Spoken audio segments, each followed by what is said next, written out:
দেশের জনপ্রিয় অভিনেত্রী বিদ্যা সিনহা মিম ছোট ও বড় পর্দায় সফলতার সঙ্গে বিচরণ করছেন। তাছাড়া তার সৌন্দর্যে খাবি খায় 8 থেকে 80, তাই তো অনুরাগীদের প্রেমে 12 মাস বানভাসী। তবে এর বাইরে এই নায়িকার অসাম্প্রদায়িক চেতনায় মুগ্ধ তারা।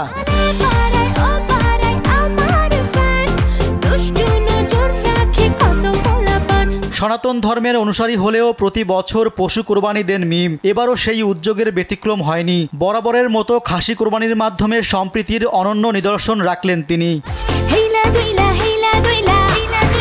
এর আগে ফেসবুকে 2টি ছবি প্রকাশ করেন মিম। একটিতে দেখা গেছে খাসির গায়ে হাত বুলিয়ে দিচ্ছেন তিনি। ক্যাপশনে জানিয়েছেন পরিবারে যারা তার কাজে সহায়তা করেন, কষ্ট করেন, তাদের জন্য মূলত কোরবানি দিয়েছেন। সবার মাঝে ত্যাগের আনন্দ ভাগাভাগি করে নেয়াই প্রধান উদ্দেশ্য।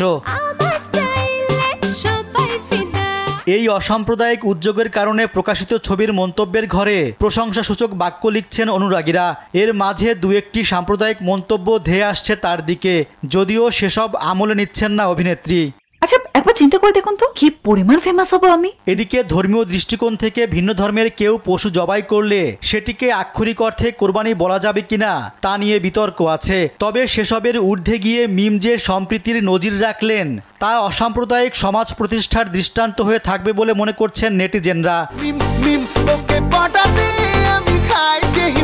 রেজওয়ান সিদ্দিকী, দেশ টিভি।